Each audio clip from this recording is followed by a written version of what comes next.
사람들은 각각 자기 인생을 살아갑니다. 그 각각의 인생의 스토리는 너무나 다양하고 그리고 독특합니다. 그래서 그 하나하나의 이야기가 마치 간증 같은 것이 돼서요, 오히려 그만의 독특한 모습들이 그들의 인생을 더 가치 있게 만드는 것을 볼 수가 있습니다. 여러분들은 여러분들의 인생이 얼만큼 독특하다라고 생각하십니까? 사람들은 주로 자기의 인생을 파란만장하다라고 그렇게 생각하기 마련입니다. 왜냐하면 자기가 살아온 자기 인생이니까 그렇게 생각하게 되는 것이죠. 그래서 자기 인생에 사람들은 더 큰 애착을 갖게 되고 더 큰 관심을 두기 마련인 것입니다.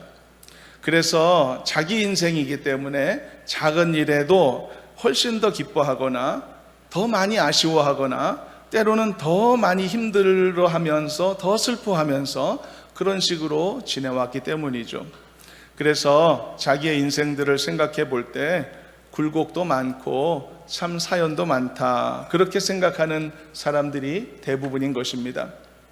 성경에 나오는 야곱 같은 인물도요, 자기 인생을 그렇게 생각했었습니다.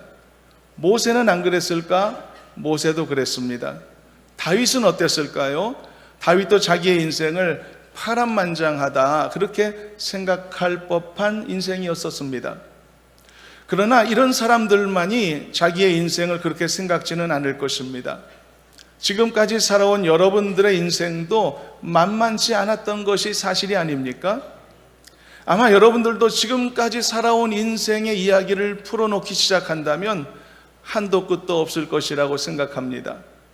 사업에 실패했었던 이야기도 있겠고, 자식에 대한 아픔들에 대한 이야기도 있겠고, 어린 시절에 어떤 큰 마음의 상처나 몸이 아팠던 기억도 있을 것이고, 이런 종류의 이야기들은 각각의 인생의 이야기를 특별하게 만들어주는 그런 요소들이 될 수 있는 것입니다.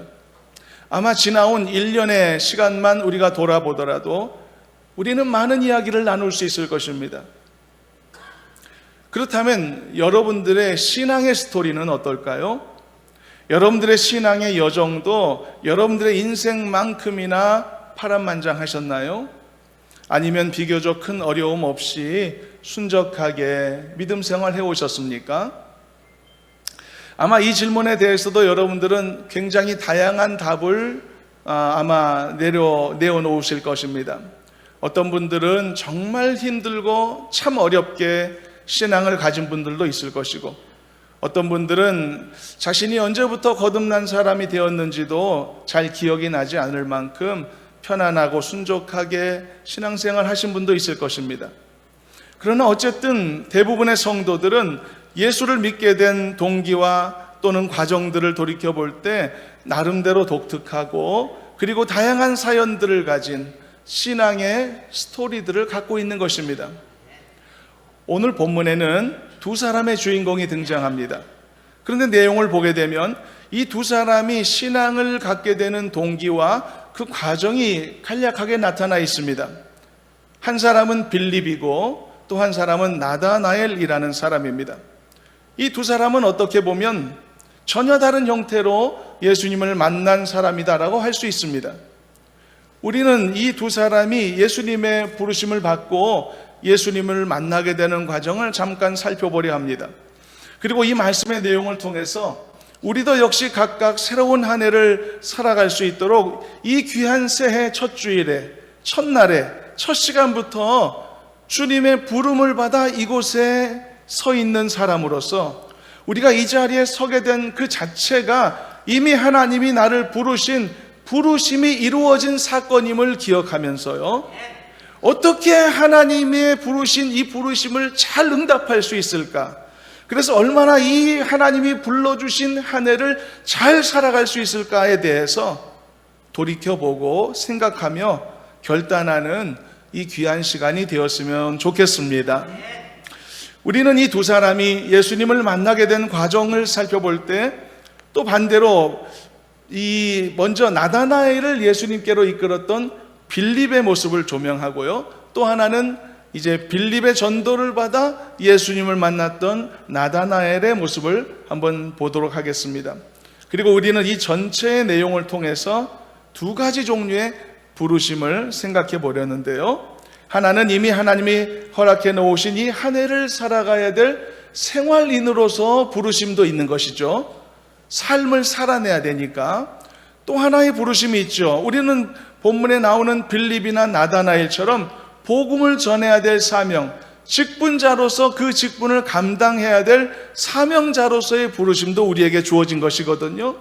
그래서 생활인으로서, 그리고 한 사람의 신앙인 또는 사명인자로서의 부르심을 두 가지를 우리가 생각해 보도록 하겠습니다. 먼저 이 두 사람이 예수님을 만나게 된 그런 과정입니다. 처음에 살펴볼 빌립이라는 사람은 성경을 자세히 살펴봐도 도대체 어떤 사연을 통해 예수님을 만났을까가 확실하게 드러나지 않습니다. 우리가 단지 알 수 있는 것은 빌립은 굉장히 쉽게, 너무도 순적하게 예수님을 만나고 영접했구나 라는 사실을 알 정도입니다. 예수님은 갈릴리로 가시려는 길을 가다가 빌립을 만나시게 되었다고 했죠. 그리고 성경 말씀에 그대로만 따라서 본다면 예수님은 빌립에게 나를 따르라 라고 한마디만 하셨을 뿐입니다. 그런데도 빌립은 두 말도 하지 않고 즉시로 예수님을 따르는 제자가 되었던 것이죠. 이런 식으로 쉽게 마음의 문을 열 수 있다면, 이런 식으로 복음 앞에 그 마음이 풀어질 수 있다면 얼마나 감사한 일일까요? 물론 빌립이 예수님을 믿게 된 과정 중에 성경에 기록되지 않은 어떤 뒷이야기가 있을 수도 있겠죠. 어떤 깊은 사연이 있을 수도 있습니다. 충분히 가능성이 있죠. 하지만 우리가 다른 사람들의 사례와 비교해서 볼 때, 특히 바로 이후에 나오게 될 이 나다나엘이라는 사람이 예수님을 믿게 되는 이 과정을 비교해 볼 때 빌립은 너무 쉽게, 그리고 참 순적하게 예수님을 따르게 되었음을 알 수가 있는 것입니다. 그렇다면 여러분들은 어떻게 예수님을 만나셨습니까?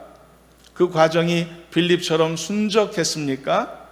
아니면 많은 이들의 눈물을 흘리게 만들고 그러고서는 겨우 예수님을 만나셨습니까? 혹시 여러분들이 예수님을 믿게 된 그 과정에서 많은 사람들을 괴롭게 하거나 힘들게 만들지는 않았습니까? 제가 미국에 있을 때 만난 한 집사님의 남편은 1년에 두세 번 절기에만 겨우 교회에 나와주는 그런 분이었습니다. 그 집사님은 참 신실한데 그 남편은 참 거칠게 산 사람이었습니다. 10여 년을 원양어선을 타다 미국에 정착한 분이었습니다. 매일 술을 마셨습니다. 도박도 즐겼던 분이었습니다. 어느 날엔가는 카지노에 가서 돈을 많이 땄다고 그 현장에서 고급 SUV 링컨 내비게이션을 뽑아가지고 교회에 타고 오기도 했던 그런 분이었습니다. 그리고 나서는 한 달도 못 돼서 그 차 다시 팔고 그 돈으로 카지노 갔던 그런 분이었습니다. 아내 집사님의 눈물을 많이 흘리게 했던 그런 분이었죠. 그런데 절대 변하지 않을 것 같던 그분이 어느 순간 변하게 되고 눈물로 회개하게 되었습니다. 그리고 그 누구보다도 화끈하게 신앙생활을 하는 사람이 되었었죠. 주변에 많은 사람들을 힘들게 했던 골칫덩어리 존재였지만, 그러나 그가 이렇게 변할 줄 아무도 몰랐던 것입니다. 이것도 그 개인에게 있어서는 예수님을 만나게 된 참 사연 깊은 독특한 신앙의 스토리를 가진 그런 케이스가 되었다라고 말할 수 있지 않겠습니까? 여러분들은 믿음 위에 서 있는 여러분들 그 자신의 현재의 길을 어떻게 와 계십니까? 돌고 돌아서 오셨나요? 아니면 새롭게 뻗은 쾌적한 도로를 이용해서 순탄하게 이 자리에 오셨습니까?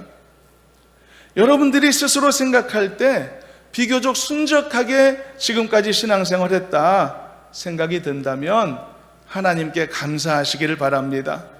믿음의 환경 속에서 내가 자라났다 생각된다면 하나님의 은혜로 여기시기를 바랍니다. 지난 한 해를 혹시 돌아볼 때도 이 어려운 중에도 그래도 순적했구나 라고 생각이 된다면 하나님께 영광을 돌리시기를 바랍니다.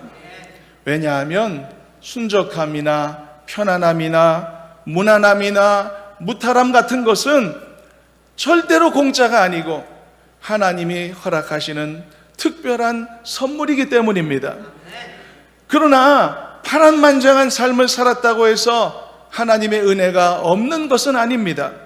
지난 한 해 동안 많은 시련이 있었고 어려움들이 있었다고 해서 감사할 일들이 적어지는 것도 아닙니다. 단지 하나님께 감사해야 하는 감사의 종류가 다를 뿐인 것입니다. 순탄함에는요, 순탄함으로 인해 드려야 할 감사가 따로 있는 것이고, 험난함에는 또 험난함으로 인해 드려야 할 감사가 따로 존재하는 것입니다. 그래서 우리는 지나온 모든 날을 생각하며 하나님께 모두가 다 감사해야 하는 것입니다. 순탄했다면 순탄함에 맞는 감사를 드리는 것이고, 험난했다면 험난함에 맞고 어울리는 감사를 드리면 되는 것입니다. 사도 바울에게는 디모데라고 하는 사랑스러운 제자가 있었습니다. 바울은 디모데를 아들처럼 아끼고 함께 동역하는 사이였었죠. 그런데 바울과 디모데 이 두 사람은 예수님을 만나게 된 사연이 너무나 다른 것을 볼 수가 있습니다. 달라도 너무 달랐죠. 그렇지만 바울에게는 바울의 은혜가 있었고 디모데에게는 디모데의 은혜가 있는 것이죠. 바울은 예수님을 대적하며 평생을 살다가 중간에 예수님을 만나고 그의 인생이 완전히 바뀐 케이스였습니다. 그는 참 멀고 먼 길을 돌고 돌아서 예수님께로 나왔던 그런 인생이었죠. 반면에 디모데는 어떤가요? 청년의 때까지 안정적인 신앙생활 한 것도 너무 감사한데 그 시대 그 당대의 가장 신실한 사도였던 바울을 만난 사람이 되었단 말이죠. 그래서 너무도 순적하게 예수님을 영접하고 신앙으로 삶을 감당했던 인물이었단 말입니다. 엘리트 중에 엘리트 코스를 밟은 것이죠. 신앙계의 금수저가 디모데입니다. 이 두 사람이 받은 은혜의 성격은 너무나 다르죠. 그러나 이 두 사람 모두가 다 하나님께 감사해야 되는 것은 너무나 동일한 것입니다. 순탄함은 순탄함대로의 은혜가 있고 험난함은 험난함대로의 은혜가 있기에 이들은 모두 다 예수님을 만나게 하시고 내 인생과 동행하신 그 은혜에 대하여 하나님 앞에 감사해야 될 사람이었던 것입니다. 이것이 한 해를 지나면서 또 한 해를 맞이하면서 각각 너무나 다른 인생을 살아왔던 우리들의 모습이지만 그러나 우리가 한 마음이 되고 한 목소리가 되어 하나님 앞에 감사로 한 해를 맞이해야 될 이유가 된다는 말씀인 것입니다. 만일 여러분들이 하나님에게 받은 은혜가 디모데에게 주신 은혜 종류와 같다면 순탄함을 주신 하나님께 감사하시기 바랍니다. 반면에 여러분들이 스스로 생각할 때 순적하게 이 자리에 온 것이 아니고 참 많이 갈등하고 기다림의 시간과 여러 사연들을 다 거쳐서 결국 이 자리에 온 것이 정말 맞더라도 그런 여러분들도 하나님 앞에 감사하시기를 바랍니다. 오히려 더 크게 더 의미 깊은 감사로 하나님 앞에 나가시기를 바랍니다. 왜냐하면 여러분들을 향한 하나님의 그 사랑이 순적하게 믿음을 가졌던 빌립에게 주신 사랑 못지않은 것이기 때문이죠. 여러분들이 부족했었다면 그만큼 하나님은 여러분들을 위해 더 많은 일을 하셨다는 뜻입니다. 더 많은 애정을 쏟으셨다는 것이죠. 여러분들이 부족함이 많으면 하나님도 더 많은 일을 하실 수밖에 없었을 것 아닙니까? 더 오래 참아주셨을 것이고 더 많이 여러분들의 인생에 투자하셨다는 뜻이 아니겠습니까? 그렇다면 여러분들의 그 부족함을 메꾸시려는 하나님의 신실하심이 더 크고 더 많았다면 더 많이 감사해야 되지 않겠습니까? 여러분들이 그런 은혜를 입지 않았다면 여러분들은 한 해를 살기 어려웠을 사람들입니다. 믿음을 지키기도 어려웠을 사람들인 것이죠. 그래서요, 어떤 이유로든지 하나님이 주신 모든 은혜에 감사해야 할 줄로 믿습니다. 지난 한 해 순탄하게 살았어도 아니면 험난하게 살았어도 감사해야 되는 것은 동일한 것이고, 내가 믿는 자로 이 자리에 서게 된 것도 평탄했든지 험난했든지 간에 이 자리에 있는 것만으로도 감사하고 감사해야 하는 것입니다. 하나님께서요, 광야에서 40년 동안 이스라엘 백성들을 방황케 하셨죠. 그 이유는 그렇게라도 해야만 그들에게 가나안의 약속의 땅을 주실 수 있었기 때문인 것입니다. 그래서 어찌 보면 그나마 광야의 40년의 기간조차도 그들에게 있어서는 하나님의 축복인 것이죠. 감사할 일인 것입니다. 성도들의 가정들에는 아직도 예수님을 믿고 거듭날 것을 기대하고 바라는 기도의 대상들이 아마 있을 것입니다. 어떤 경우는 그 기다림이 너무 길어지기도 하고 그동안 쌓여온 고통의 사연들을 헤아려 보면 결코 즐거운 마음이 들지 않을지도 모르겠습니다. 그러나 기억하시기를 바랍니다. 하나님이 택하신 자녀들을 부르실 때는 때로는 빌립처럼 부르시기도 하지만 바울처럼 부르시기도 한다는 것을, 때로는 나다나엘처럼 부르기도 하시지만 디모데처럼 부르기도 하신다는 사실, 그리고 그들 모두에게는 하나님께 감사하고 감격할 수밖에 없는 그들만의 독특하고 감격적인 사연들이 다 각각 주어질 것이라는 사실을 잊지 마시기를 바랍니다. 그들도 다 나중에 간증할 사람들입니다. 나중에 다 자기의 신앙 고백을 할 사람들인 것입니다. 그러므로 낙심하지 마시고 사랑하는 이들의 구원을 위해 변함없이 소망으로 기도하며 나아가는 우리 모두가 되었으면 좋겠습니다. 이처럼 우리가 새로운 한 해 앞에 서서 생활인으로서의 부르심과 그리고 식분자로서의 부르심을 감당하기 위해 필요한 첫째 조건이 무엇이었는가? 바로 감사하는 마음인 것입니다. 감사해야 합니다. 어떤 것에도 감사해야 합니다. 살아온 삶이 어찌하든 감사해야 합니다.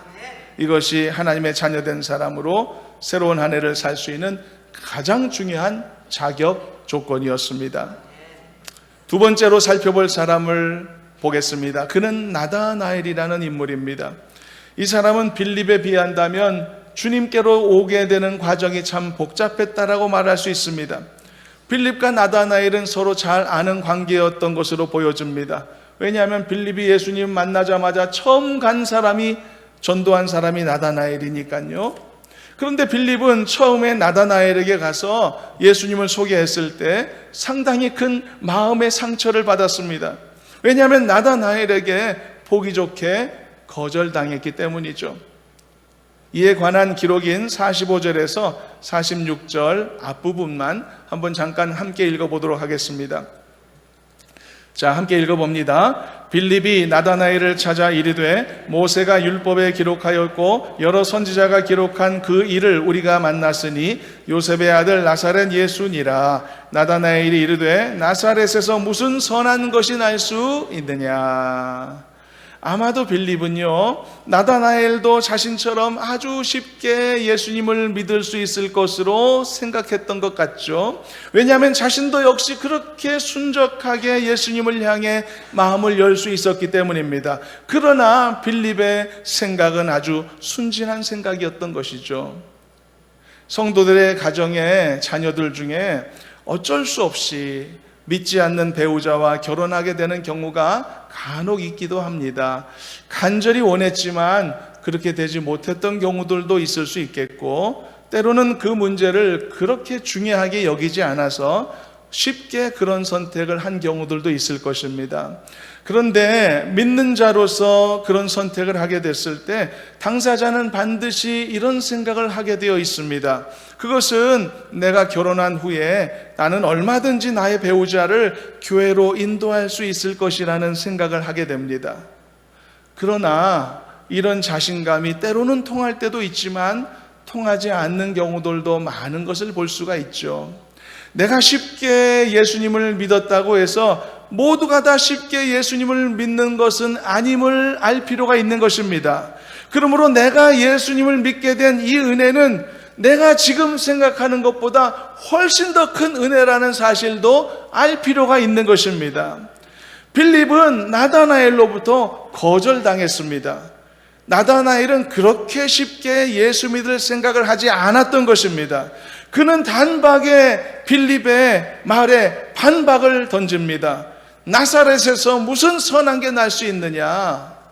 무슨 가치 있는 것이 너로부터 나오겠느냐? 이런 식의 반발을 하는 것을 볼 수가 있었죠. 여러분, 우리는 이런 사실들을 통해서 진정으로 사람의 구원은 사람에게 있는 것이 아니라 하나님께 있음을 깨닫고 그것을 다시 한번 귀히 여기며 고백할 수 있어야 하는 것입니다. 하나님이 마음을 열지 않으시면 어떤 사람의 마음도 열리지 않는 것입니다. 앞서 말씀했듯 신실한 믿음을 가진 배우자를 만나는 것이 이 시대에 참 어려운 과제이기도 하죠. 그래서 어쩔 수 없이 결혼 후에는 내가 열심히 교회 다닐게 라고 하는 이 보증하기 어려운 인간적인 다짐이나 약속을 받는 경우가 생길 겁니다. 어쩔 수 없다 하면 그렇게라도 해야겠죠. 그러나 물론 그런 다짐도 중요하지만 결국 사람의 마음은 성령의 역사하심을 통해서만 열릴 수 있다는 사실을 아울러 잊어서는 안 될 것입니다. 그러므로 부득이하게 혹시 그런 약속을 했더라도 그 인간적인 약속에 기대는 마음을 가질 것이 아니고 그때로부터 사랑하는 배우자를 위한 간절한 평생의 기도가 시작되는 것임을 기억해야 되는 것입니다. 자녀들의 신앙도 마찬가지입니다. 믿는 가정에 태어났다고 해서 자동적으로 신앙인이 될 것으로 생각해서는 안 되는 것입니다. 하나님께서 자녀들의 마음을 열어주시도록 그들을 인간적으로 그리고 인격적으로 만나주시도록 끊임없이 기도해야 되고 그리고 하나님의 은혜를 구해야만 하는 것입니다. 왜냐하면 우리는 기적을 구하는 사람들이지 당연한 것을 요구하는 사람들이 결코 아니기 때문인 것입니다. 여러분, 우리의 기도의 행위가 뭘까요? 우리의 기도의 행위는 마치 맡겨놓은 것을 내놓으라고 하는 요구가 아닌 것입니다. 은행에 예금해 놓은 것을 인출하는 행위가 전혀 아닌 것입니다. 착각해서는 안 되는 것입니다. 우리의 기도의 행위는 없는 것을 주시라는 요구와도 같은 것입니다. 계좌가 텅텅 비어 있음에도 기적을 베풀어 주시라는 그런 간구와도 같은 것입니다. 내가 가질 수 없는 것들이 있는데 심지어 내가 그것을 갖게 되는 계획이 처음부터 하나님께 있지도 않았는데 그런 종류의 것들을 하나님 앞에 구하는 것이 나의 기도의 행위와도 같다는 이야기인 것입니다. 그래서 우리는 당연히 이 기적을 요구하는 사람들인 것입니다. 기적을 구하는 사람들인 것입니다. 기적을 구하는 사람들의 특징이 있죠. 절박하고 간절한 것입니다. 그리고 응답을 받았을 때 훨씬 더 크게 기뻐하고 영광을 돌리게 되는 것이겠죠. 여러분들이 자녀들을 위해서 기도할 때도 바로 이렇게 기적을 구하는 사람처럼 기도하는 사람들이 되시기를 저는 바랍니다. 당연한 것은 아무것도 없다라고 간주하고 하나님 앞에 기도로 맡기시기를 바랍니다. 그러면 은혜로운 응답하심을 얻게 될 줄로 믿습니다. 여러분들의 가정에 자녀들이 있고 자손들이 있을 겁니다. 그들이 잘되고 번성하고 믿음 안에 견고히 서기를 바라지 않는 성도가 어디 있을까? 여러분, 기적을 구하시기를 바랍니다.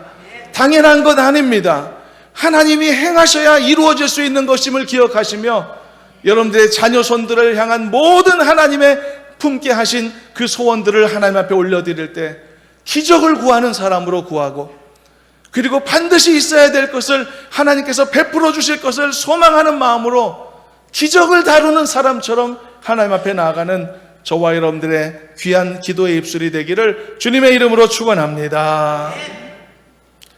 기적을 구하는 마음과 그러므로 사랑하는 이들의 구원을 위해 기도하는 사람들은 인내의 마음을 갖추어야 합니다. 그래야 응답을 볼 수 있습니다. 그렇다면 나다나엘은 왜 그렇게 쉽게 마음을 열지 않았을까요? 나다나엘이 어떤 종류의 사람이었는지 단지 한두 가지만으로 간추려 본다면 무엇보다도 나다나엘은요, 율법의 말씀에 상당한 지식을 가진 사람이었음을 알 수 있습니다.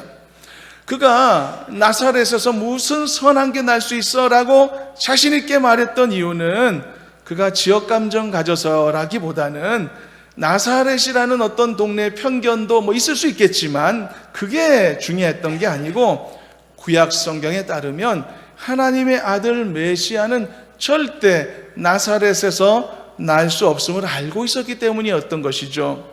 하나님의 아들은 어디에서 나시기로 되어 있죠? 어디에서 나시기로 되어 있죠?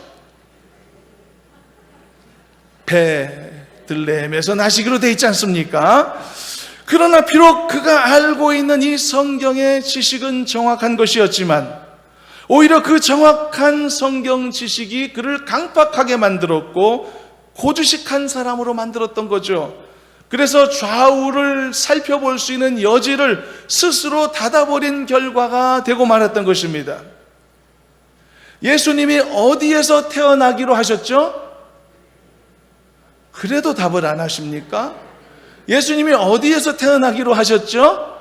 베들레헴에서 태어나기로 하셨지 않습니까? 그러면 예수님이 어디에서 태어나셨죠?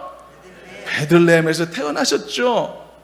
그 후에 단지 나사렛에서 성장하셨을 뿐이 아니겠습니까?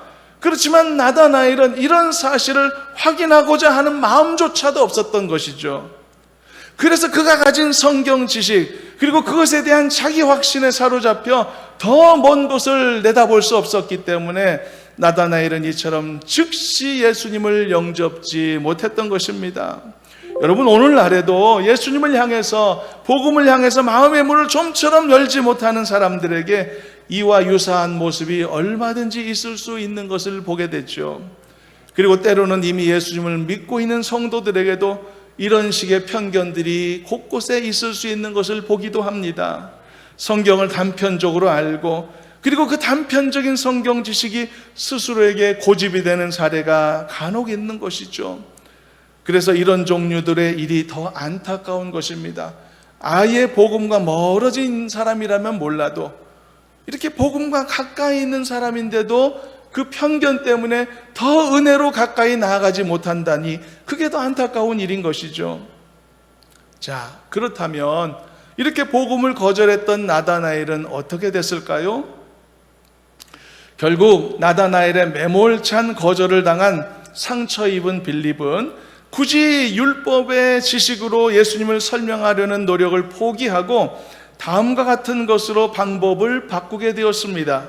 그것이 46절 후반부에 나타나 있는 말씀인데 빌립이 나다나엘에게 뭐라고 말했습니까? 빌립이 이르되 와서 보라 라고 말했습니다. 야, 두말하지 말고 그냥 와서 한번 봐봐.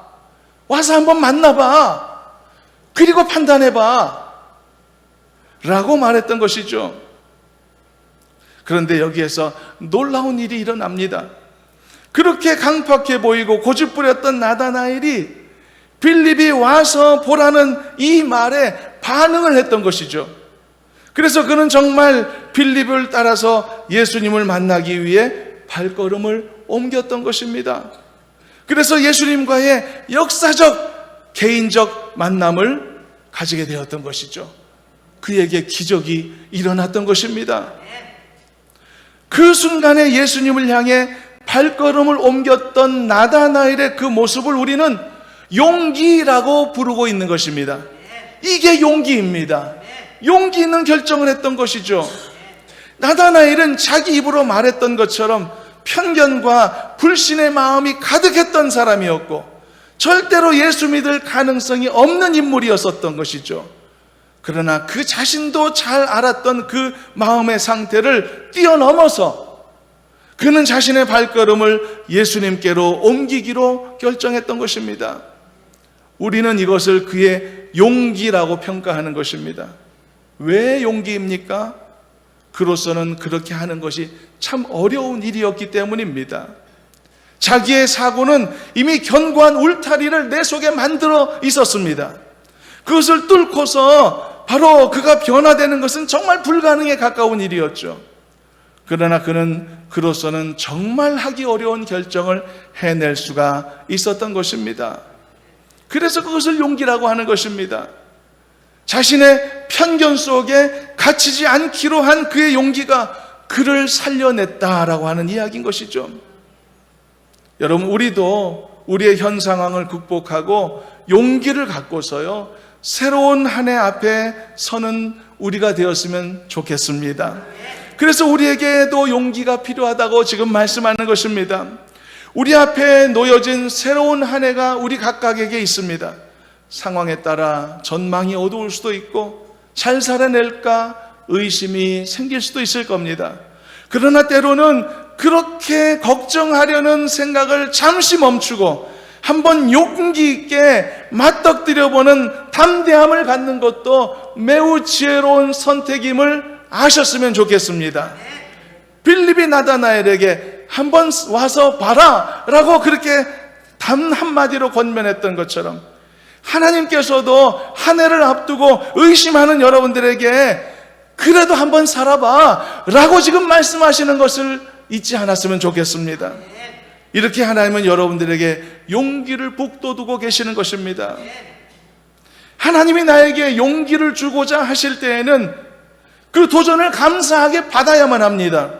사람들은요, 그 누구도 보장해주지 않는 사람들 간에 나누는 격려나 용기에도 때로는 감동합니다.